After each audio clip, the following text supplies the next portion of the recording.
Well, hello and welcome to the e-commerce podcast with me, your host, Matt Edmundson. Now, this is a show all about helping you deliver e-commerce wow. Yes, it is. And to help us do just that, today I'm chatting with Nikki Lindgren from Pennock. I almost said Pencock. I don't know why, but it's Pennock. We're going to be talking about video. We're going to be talking about hooks. We're going to be talking about how to do all of that in e-commerce. And we're going to have some fun doing it as well. Now, before I get too carried away, let me just welcome you. If this is your first time to the e-commerce podcast, a very, very warm welcome to you wherever you are in the world. It's always great when new people join us on this fabulous journey of e-commerce. So it's great to have you here. I hope you enjoy. Make sure you like and subscribe and do all of that good stuff. And of course, you can head over to the website ecommercepodcast.net and sign up to the newsletter. And all that happens is we just send you the notes, the links, the transcription, all that sort of stuff.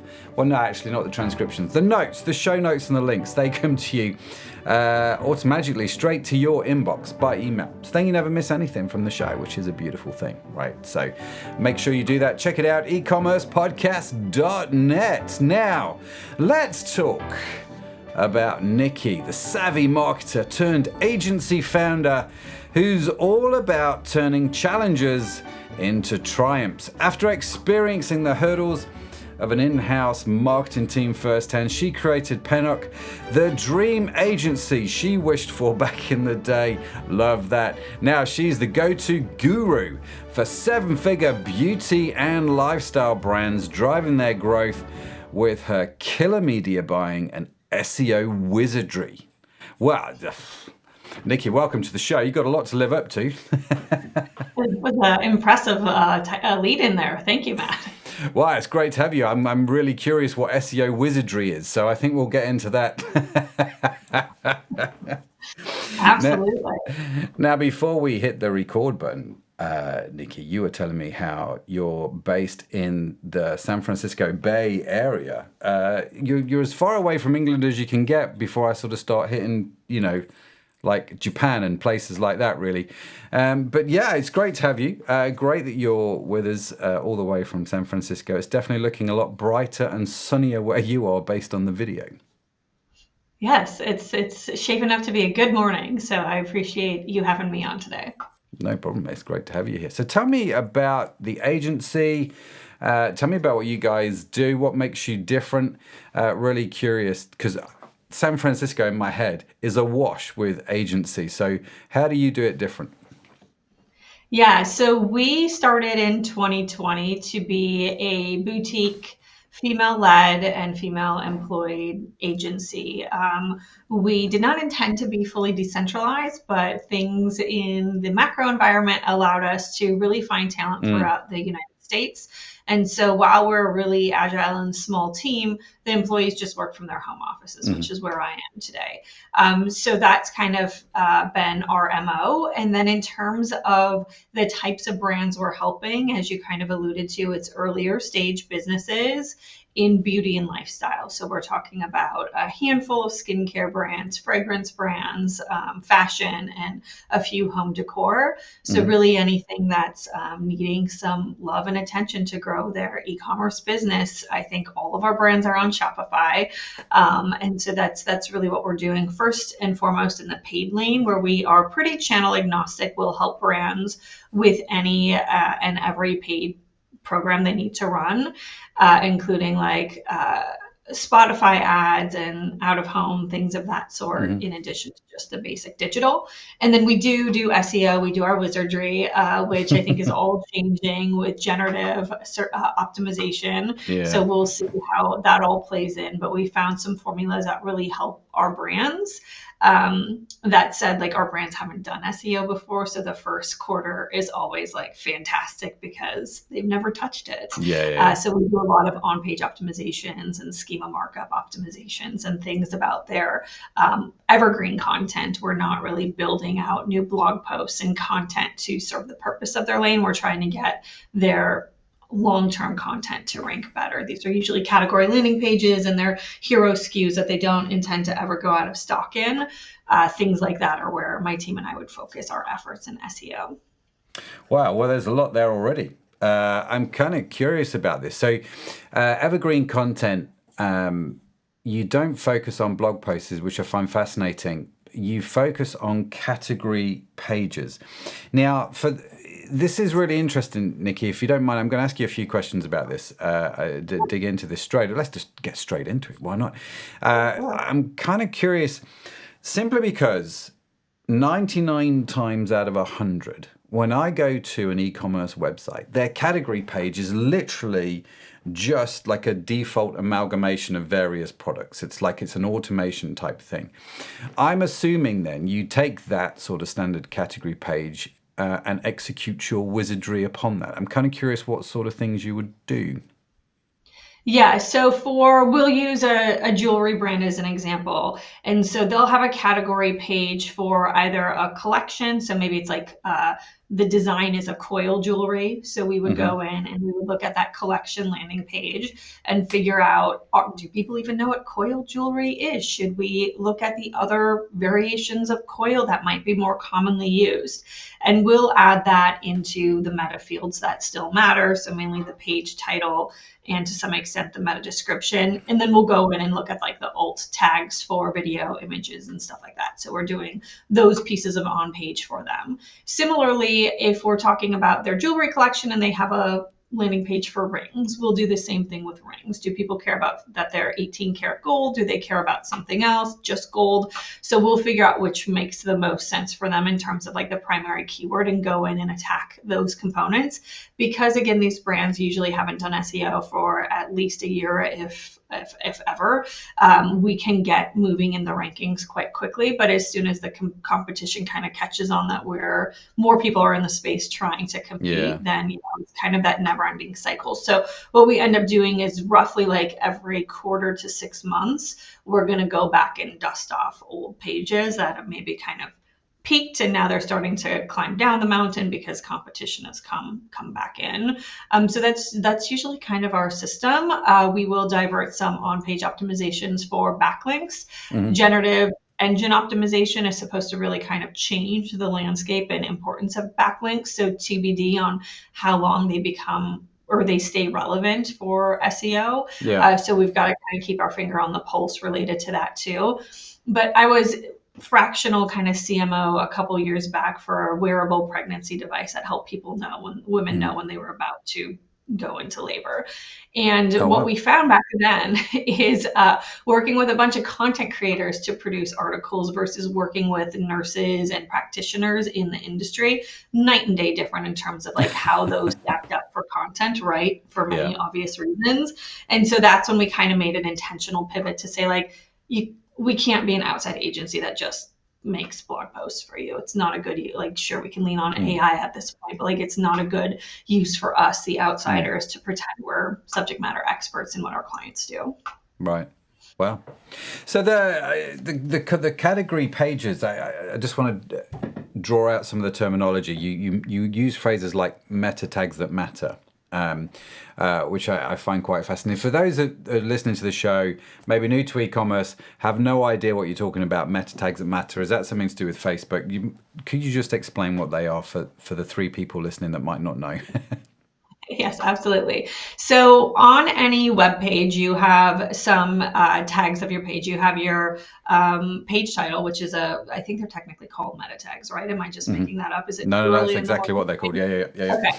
I'm good. I'm like, wait, did I just lose any credibility there? So yeah, the on page or the page title is what really shows up. Like if you're in a web experience and you have multiple tabs open, when you hover over each tab, whatever text appears is your page title. So that's still the most important for SEO for on page. So we want to make sure that looks really good and is filled with as many keywords as makes sense to the human reader, not the bot.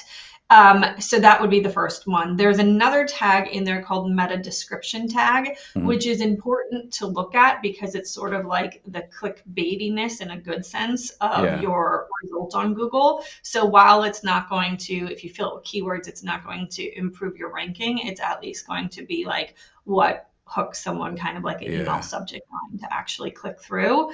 And then anything else like meta keywords. I think I had a client come to me recently and ask like why we weren't putting in meta keywords. I'm like, oh, sweetie, that's like 15 years ago. Like, we don't do that anymore. Yeah. That's so 2010, isn't it, really? Keywords. Right. So if anyone's filling in your meta keywords field, it's a total waste of time to spend any money to have them Yeah. populate that field. Yeah, I remember those days when we would do that. And I'm actually quite glad they've gone because it took a long time. And I don't know if it yielded any fruit even back then, Nikki, I'm not going to lie. So the category page, you're setting the meta information and you're optimizing on-page content for both keyword and how the customer is going to interact with that, right? How the viewer is going to interact with that. So you use coil jewelry. I have no idea what that is. So that would I would definitely need some explanation on that. So if I go to Shopify and I just leave it to the default category, what they're going to do is they're going to show products from that category, aren't they? Or they're going to show maybe some subcategories. But you used another phrase in there about a landing page, which leads me to think that you're probably making the category pages more than just meta title, meta description, a headline, as in coil jewelry, and then just showing a whole bunch of coil jewelry. It sounds like you're adding content to that page as well. Am I understanding that right? Possibly. We're really kind of like, when we come in, our brands are so brand centric that like it's their baby. Like if we're going to say you need content blocks left and right, they're going to be like, let's break up immediately because that's not what our brand looks like. So we have to kind of figure out how to play into the aesthetic of this beautiful site they've developed and, kind of their comfort zone. So when we find ourselves in situations with like a coiled jewelry example where no one and their mother know what that even means, let alone are going to Google search for it, we would then maybe look, that would be an instance where we would say like, if we have a flexible block that we can like expose on certain pages, this would be a page to do it. We've tried coil jewelry. You got like 20 visitors to your website. So we need to explain more because unless you're fine with 20 SEO visitors to this page, like we're leaving a lot on the table. And so we'll come to that with data and not just say like, now we're going to update your template and every single category or collection landing page will need copy. And my team is going to put together some copy in 2 days and cross our fingers that it resonates with you, right? That's very good. I like that. So, slight deviation. That we talked about SEO, but one of the things that you mentioned there, which is a beautiful segue to perhaps what we should get into talking about, Nikki, is when you talked about the meta description. In effect, the sort of your meta title and your meta description and what Google pull down. So when you go to Google, you search something, you see the title and you see the description. And the description now, we're told, is to be written in such a way that it makes sense to the viewer or the person doing the searching in relation to that keyword, and it's going to entice them to click through to your website, right? So the phrase we're now using a lot, it seems to be, is hook. So let's talk about hooks a little bit, because I know we wanted to get into this on video as well. What is a good hook? What do you mean by hook? Because I've heard lots of different definitions of this, and I've heard lots of different examples. So let's just clarify terms before we crack on.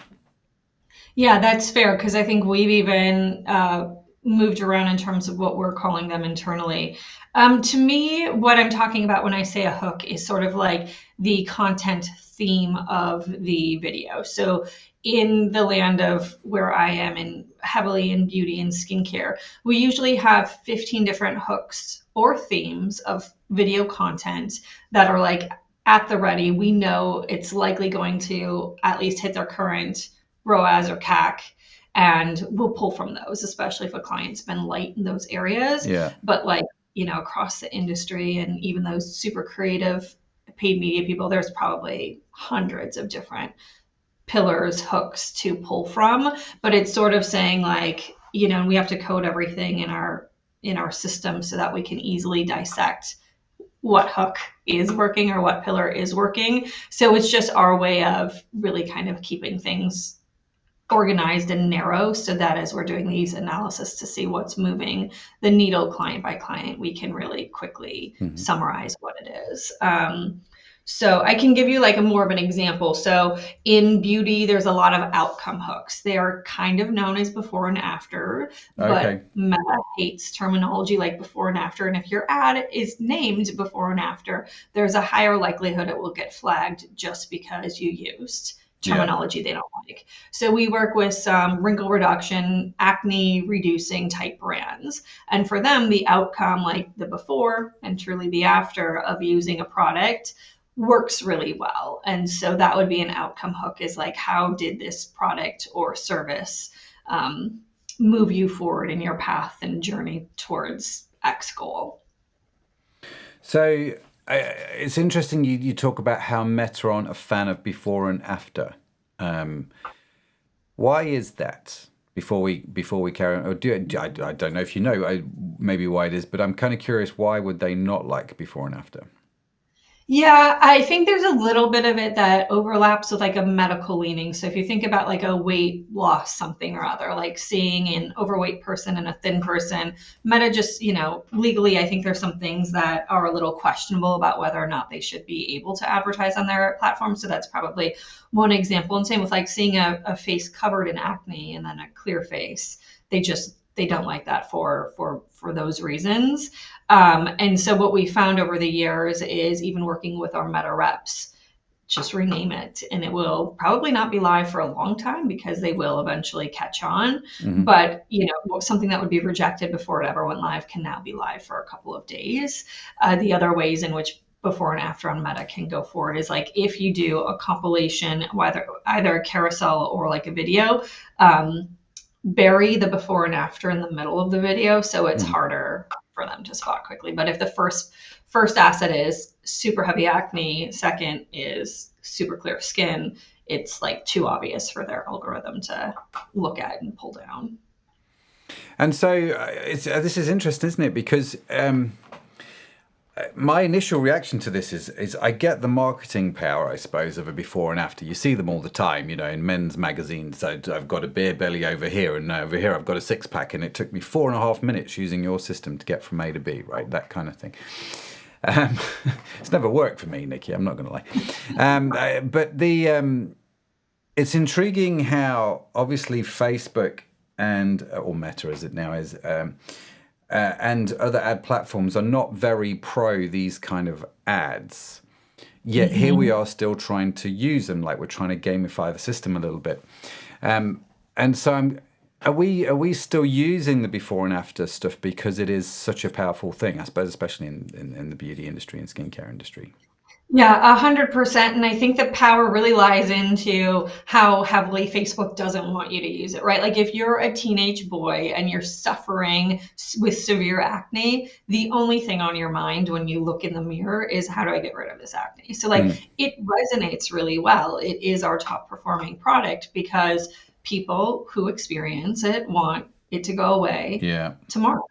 And I think same with probably the weight loss stuff, right? Like if there's a way I can look better soon, if I'm gonna put everything into it. But I think like we're all aging humans. Like we know wrinkles probably are going to be hard to remove. So I think like for wrinkle creams and like anything that's sort of anti-aging, it's more acceptable because it's like meh. Like no one really knows if any of this stuff is going to work. But if something's going to clear acne, it's something you strike on a little bit more quickly as a consumer. Yeah, I get that. And I suppose there's the real powerful psychological drivers here, isn't there, in the before and after? It's like you're very much in the before identifying with somebody, resonating, aren't you, with where they're at, and in the after you're showing them where they can be using your product. And it's interesting how Facebook are clamping down on this, probably because marketeers have over-exaggerated claims, one would have thought, over the years. So how critical is it in the before and after to, what was it Zig Ziglar said? Tell the truth attractively. I think is such a great phrase. Sales is all about telling the truth attractively. I'm kind of curious what your experience with the before and afters are. Do you get many complaints? I'm Yeah, curious. so I think the way the industry's kind of evolved has found solutions to the issue. So the attractive way right now and the passable way, even in the algorithm side, to do it is using a lot of creator generated content. So like Hmm. when this particular client, we kept telling them like, hey, we're talking to our reps, we're doing everything we've done, we've modeled, rearranged the ad so that it is like the most favorable, and it's still live for 3 days and then it's getting rejected. Yeah. So then the next step is like, who are the creators you're working with right now? Can we kind of put this in a creator landscape and Mm, show one person's journey rather than us, the brand, speaking to why we're so awesome? mm, So I think that is a lot more passable, right? So mm, most of our assets, when they are in the creator generated lane, do work out well. But I think, UGC is totally overdone right now. Like I think people are starting to tire of it. It's still effective, but like that, we're at the bottom of that bell curve now, so we don't mm, know for how much longer. The new way people are kind of thinking through user generated anything is education. And so this is where we could, in this, continuing the acne brand example, go after creators who have acne who can speak in an educational lens or like more intelligently about maybe the ingredients and why said mm. brand's product worked for them. So I think that's going to be the evolution for brands like this to get through. The outcome hook is really push it in the lane of a creator and hopefully an educational focused creator, whether that's like an expert in the industry or a consumer who can Mm. speak intelligently. That's really interesting. It's an interesting evolution, isn't it? Because yeah, I smiled when you said, we're all getting a bit tired of UGC. It's like, again, marketers know how to screw things up, don't they? They sort of get anybody. Maybe they don't even use their products. We've sent you some free stuff. Can you just tell us how cool it is? Like, sure, you've sent it to me for free, no problem. And then we'll use that as an ad. I find quite a fascinating concept. And so I can see why we're getting tired of it. So now what you're saying is actually for UGC, the next evolution, if we're an e-commerce brand, if you're listening to the show, guys, listen up if you're using UGC, to actually take that a stage further and the people you get to create the UGC should do it from a more educational viewpoint. They should talk like they actually know what the product is all about, et cetera, et cetera. How do you do that? Yeah. So for some of these brands, I think having like B2B partners. So an acne brand might work with estheticians or dermatologists, and so trying to find a couple in their corner who would be willing to speak. Hard to Mm, do in that particular industry, but like that would be a really great example of having someone with authority who is not the brand speak about the yeah. efficacy of the product. And then I think the other is if they are sort of influential individuals who have been on the acne to clear skin journey and ideally with this said product, that could be another good way to do it. And so Yeah. this individual may not be super educated on the topic or whatever, but if the team in-house can kind of prep them on how to speak to the, why their special sauce works at really clearing Yeah. acne, I think would be the win for a brand like that. That's really clever. I'm seeing more and more, starting to see more and more, Nikki, it's probably the right phrase, what I call the Zac Efron effect, right? So this is where Zac Efron goes to some village in the remotest part of the world, figures out what they eat, and learns something from it, in his Netflix documentaries, and which my wife has thoroughly enjoyed, and I've enjoyed watching as well. And so what I'm seeing now start to spring up are content creators who maybe suffer from acne, and they are in effect creating their own mini documentary, aren't they? They're like, I am going on a journey to figure something out. I'm going to work Yeah. this out. And then the brand with the cream comes in, almost like Obi-Wan Kenobi, to use the story brand analogy. Mhm. And it's like, well, let me show you, and there's conversations between science people or whatever going on. And then there's a sort of the revelation that hits. And that sort of educational storytelling, that journey of discovery, if you like, seems to be working quite well and is becoming more and more, it's starting to become more and more common, I think. Yeah, I would agree with that. I would say like there's always ways to game the system, just like you said, marketers screwed up UGC by overutilizing it. I think similarly in the TikTok affiliate programs right now, like that could be a good place for the little video you just Yeah. mentioned. But TikTok affiliates may or may not be becoming very crowded with the people who just got free product and are excited to say anything about it to make a 10 to 15% commission. So I think as much as we as marketers wanted UGC to help build our brand through third parties that were more credible, the Mm. end is it may be, hitting our credibility by these people maybe just not looking our brand, speaking of the brand. So it's a little bit all over the place. And I think brands like really should work closely with whomever is running influencers just to make sure Yeah. the whole the whole space of it feels good from a branding perspective and doesn't feel off brand. I'll give Yeah. you another example. We were working with a brand and they had just gone out to a bunch of people for UGC because they knew they were light on it. Really great content from one woman, and then she started talking about how she kind of like used it through a religious practice, and it's like, okay, well, the brand didn't have any religious standing, so it's like, okay, they could ask her to clip and like use some of the Mm. video, but they're like, oh, it was almost a slam dunk, but we missed that she was very Yeah. leaning in this direction and it's not appropriate for the brand. Right. Yeah. Good stuff. So that's the outcome hook. What's next on the Yeah. list? Yeah, so another one that I think is working really good, like overall through the last 6 to 9 months, is frequently asked questions. So if you Hmm. think about having your CX team go through whatever the issues are and complaints of being a customer or questions they're having before becoming a customer and answering those in video format, like probably someone at the company, maybe someone in the making of the product can walk through and explain the answers to those frequently asked questions. That's worked really well.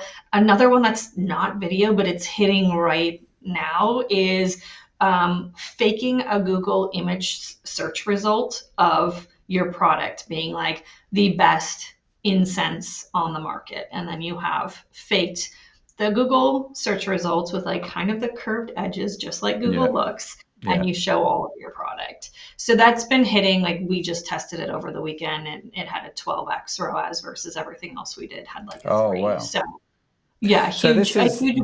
this then is a, if I'm understanding this correctly, Nikki, I sell beauty products, and I'm in effect creating a video of somebody almost typing what's the best skincare product in the Google. I'm sort of zoomed in, I suppose, on the screen. The results come up with our products, and it's like click here for more info. Is that what you're talking about? Exactly. Exactly. And we're running that on Meta and we're running that on TikTok. And so like clearly the people there, well, have experienced Google, so they know what they're looking at, but like they're not having a allergic Mm. reaction to what is a Google search doing as an ad on Meta. Mm. They're like intrigued for now. For Yeah, now. because I imagine it's quite a quick video. It seems Yeah. like a few seconds long. So you're I assume you're gonna maintain their interest long enough to Yeah. get it listed, right? Exactly. Yeah. Yeah, and then like we can talk about more hooks, but I think a way in which marketing is evolving with all of the third-party tracking kind of going to the wayside is bring the funnel journey to the social platforms so that Hmm. you are intentionally, and hopefully most marketers are doing this already, but like the remarketing is built on earlier assets they were exposed to, Yeah. engagement. And so there's a lot we've done first versus third party tests in terms of remarketing pools on Meta and TikTok. And it is proving that their own first party, the social first party, does perform better than website Yeah. remarketing, which is insane. Like who would have thought we would find ourselves here? But yeah, it's the way we're going. So what does that mean then for the skincare brand? How does that work in reality? Yeah. So what we will be doing, like let's just talk about a Meta ads funnel. So what we'll be doing on Meta ads is really finding our most enjoyable content that people are consuming as Hmm. video for the very top of the funnel, the cold audiences. Once they watch a percentage of the video, it doesn't matter if they clicked, it doesn't matter, anything else doesn't matter. But once they got to like a percentage of the video or a couple seconds in, then we'll start remarketing to them Mm-hmm. with what we believe is the next kind of like educational journey to like make them like us even more. And so we'll show them those sets of videos, ideally at that point with an objective to convert. But if for some reason that isn't working, we'll continue to like hook them and pull them down to the lowest level, which would be like really the testimonials, third-party credibility from like press quotes, things of that sort is what we would do at the bottom. But like the whole funneling system and like the ecosystem of ads and where people are going to find you and when, it's like, choose your own adventure. So I think it's really hard to work with old school marketers who are like, well, how are we going to hook them the first time? How are we going to like move them down the funnel? Because it really is choose your own adventure these days. It's a really interesting idea, isn't it? And we've had people on the show talk about this before, where the funnel actually is on social media. It's like, I'm going to take you from here to here, and then possibly you're 2-3 steps in before I even think about trying to convert you, into getting our products on the site. How do you see that type of funnel working, say, in conjunction with, say, TikTok Shop, where they're not even actually ever coming to your website? You're creating this funnel, they're buying it in that ecosystem. I don't know if you've tried that. Mm-hmm. Yeah, we do run ads for TikTok Shop and Meta Shops. And I think like, how does it work? I mean, it works a heck of a lot better. You will get better results when you point people to those shops as opposed to your e-commerce store. So I think like if the jury's still out and management is still concerned, like we're seeing on average a 27% lift in ROAS in pointing to the store on the social platform. So the efficiencies are there. How it works, I mean, I think from a consumer perspective, it's just that much simpler and fewer touch points. I was talking to a couple prospects last week and they were higher consideration and like longer lead time. Those would be places, or more mature audiences. Those would be times where like shop probably isn't going to outperform because they really want to be immersed in the content of your website before they consider. So there are going to be outliers, but I would say if you normally have a purchase journey that's under 15 days and your AOV's under a couple $100, you should be fine to be testing out TikTok shops and Meta shops and probably see some success. Yeah, which makes an awful lot of sense, really. Very, very good. So, okay, so we've had the FAQ hook.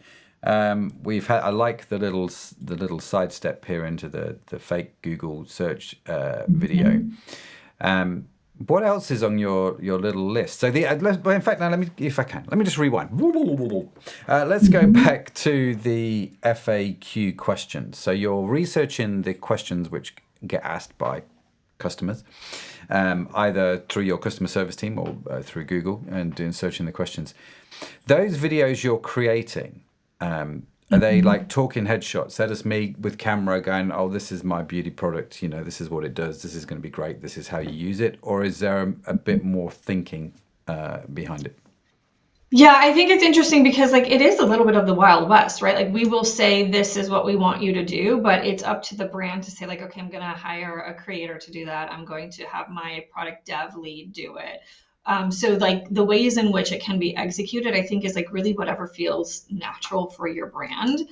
So we try not to be like, as we get working with brands, we can be much more formulaic because we understand their vibe and like what they're going for. But like, to say on this conversation here, like this is prescriptive, like exactly how to do it, would maybe like land really flat.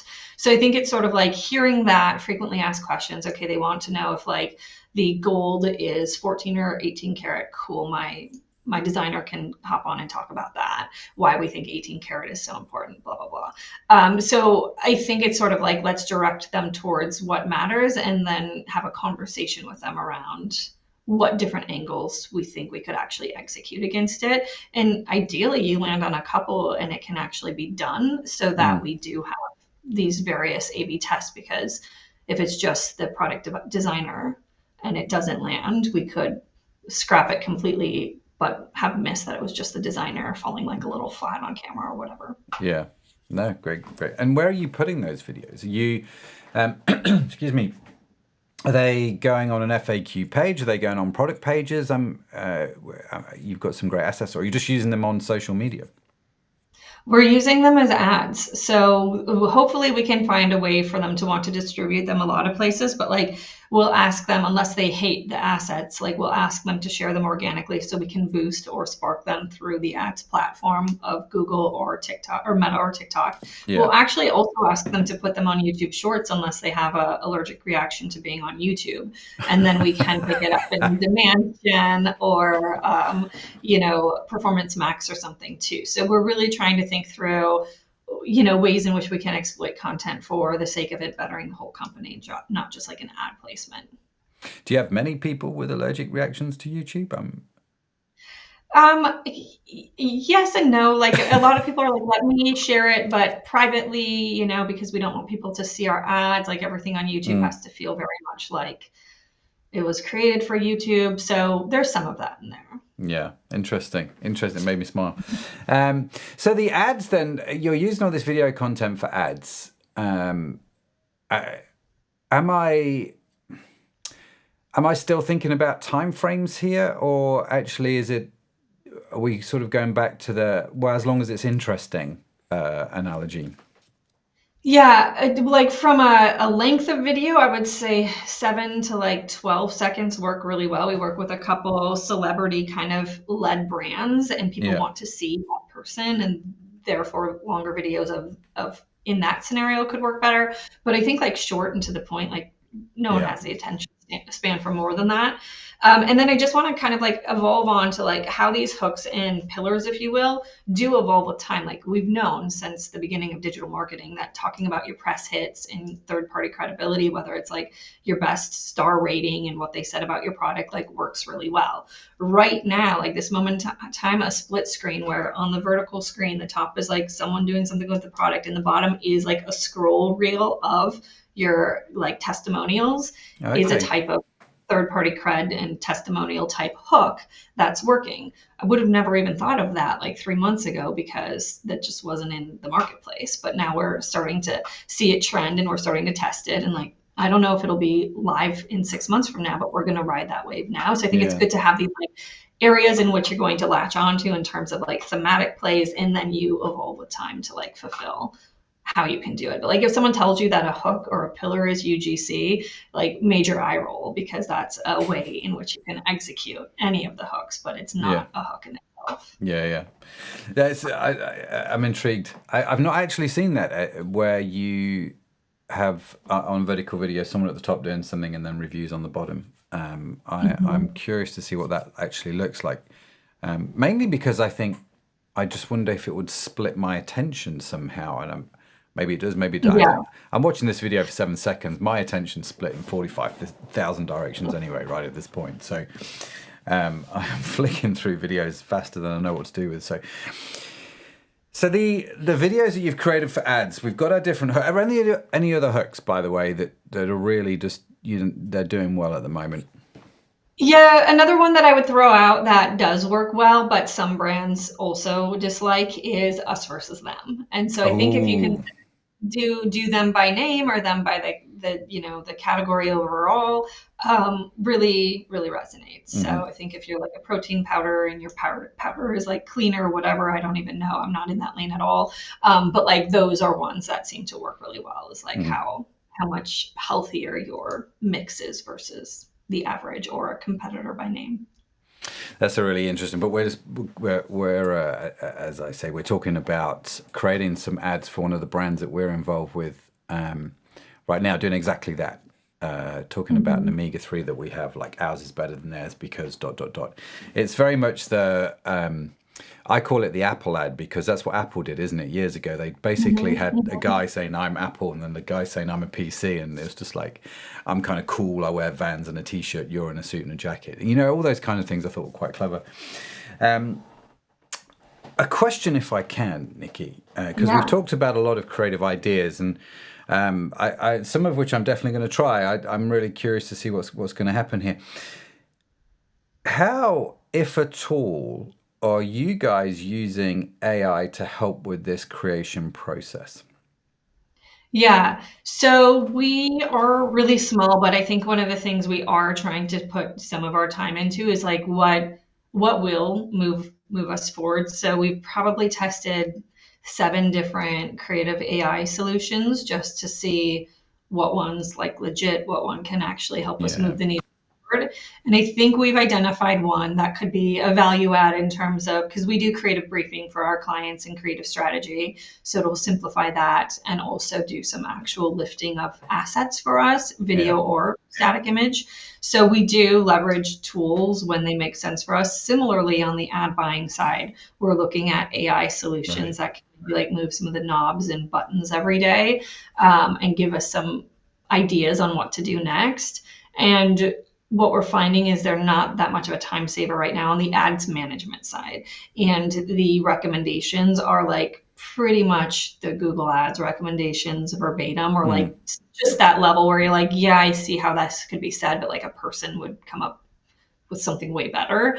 So we're not super sold on that yet. And we do work with early stage brands. So oftentimes we'll pitch them and they're like, oh, we went with Otis or one of the AI plays. And then 3 months later, they're like, actually, Can you please help? Yeah.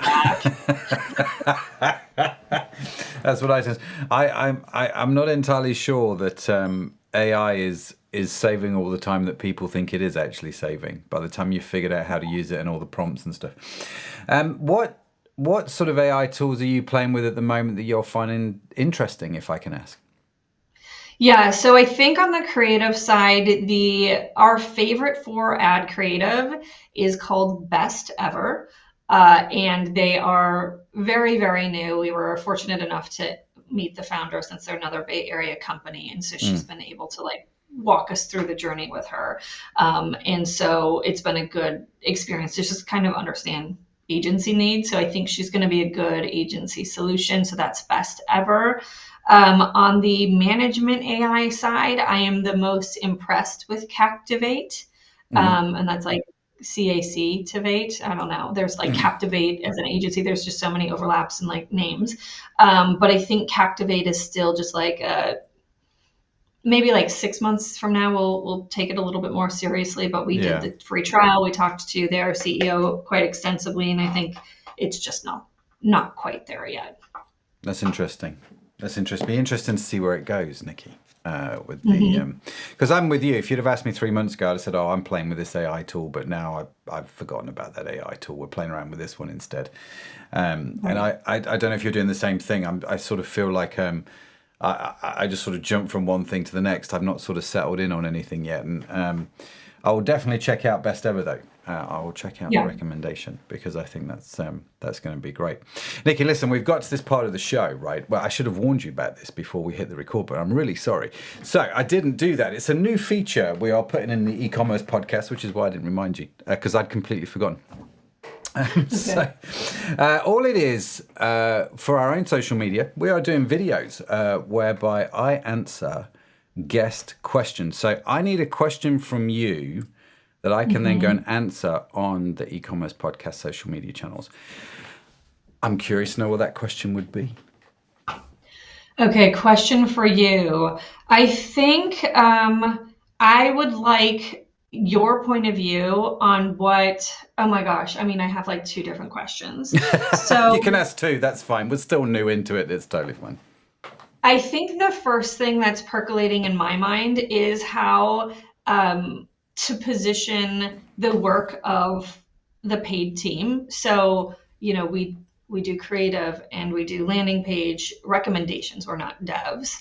But like, because the e-commerce industry kind of feels paid media is disposable and you can switch teams and like the results sustain, like how are they really feeling about needing to use paid media to grow their business? And like, what do you / clients believe is going to happen in the next couple of years? Oh, okay. What's going to happen? Love that. That's a great question. Paid creative, paid management, and then landing pages, I would say, like collectively. Okay. My second question, if I can ask you to, would be around the role of the CMO, because there seems to be some news articles about that. I forget if it was Starbucks or another major, but they moved their CMO into the CEO role. Hmm. And I don't know if they believe that like marketing is so, yeah, I'd just like to know like where CMOs are going, if the role's evolving, if they're being sunset, like really what's happening with CMOs. Yeah, that's a great question, especially I think in the light of AI as well, which we were previously talking about. I am gonna ruminate on those questions, and I'm gonna post the answer on social media. If you want to know how I'm gonna answer Nikki's question, make sure you subscribe to us on Instagram, because it's a brand new channel. We're like Nikki, I'm ashamed to say it. We've been podcasting for 5 years. We get thousands of people downloading every month. We have just literally launched our e-commerce podcast Instagram channel. And I'm involved in the digital space. So forgive me, dear listener, but go check it out. It'd be great to see you in there. Nikki, listen, I've thoroughly enjoyed this conversation. Huge thanks to you today coming on the show. How do people reach you? How do they connect with you if they want to do that, if they want to find out more about working with you guys? What's the scoop? What's the MO? What's your process? Go. Yes. Yeah. So I just love to connect. I mean, part of the reason I started an agency is like I wanted to help multiple brands, not just be in-house with one. So if you have any burning questions or just need a third-party point of view on something, like reach out. I am Nikki, Nikki, at pennock.co. That's pennock.co. That's our domain too. So feel free to go ahead and check us out. But would love to hear from anyone and just spend some time noodling in what's going on with their business. Noodling. Noodling is such a good word. I like that. We will, of course, link to Nikki in the show notes as well. But Nikki, appreciate you coming on. Anything else in closing before I close out the show here? Anything else top of mind for you? Don't throw the baby out with the bathwater. Oh, okay. Explain what you mean by that. Well, I think like sometimes people are afraid to test, or they test and they miss the point of the test, and they just, be very clear on what you're doing, what the objective is, and don't mix up your KPIs. So that. Very good. Very good. Don't throw the baby out with the bathwater. Brilliant. Nikki, thank you for coming on. Really appreciate it. It's been fantastic. Really enjoyed the conversation. Got lots of good ideas. Thank you. Thanks so much for having me, Matt. Wow, there you have it. Another fantastic conversation. Huge thanks again to Nikki for joining me today. Also, be sure to follow the e-commerce podcast wherever you get your podcast from, because we've got yet more great conversations lined up, and I don't want you to miss any of them. And in case no one has told you yet today, let me start that again. And in case no one has told you yet today, let me be the first. You are awesome. Yes, you are. Created awesome. It's just a burden you've got to bear. Nikki's got to bear it. I've got to bear it. You've got to bear it as well. Now, the e-commerce podcast is produced by PodJunction. You can find our entire archive of episodes on your favorite podcast app. The team that makes this show possible is the beautiful, the talented, the just sheer amazing Sadaf Bainon and Tanya Hertzlak. Our theme music was written by the super talented Josh Edmundson. And as I mentioned, if you would like to read the transcript or show notes, head over to the website ecommercepodcast.net, where coincidentally you can sign up to the newsletter if you haven't done so already. It'd be great to see you in there. So that's it from me. That's it from Nikki. Thank you so much for joining us. Have a fantastic week wherever you are in the world. I'll see you next time. Bye for now.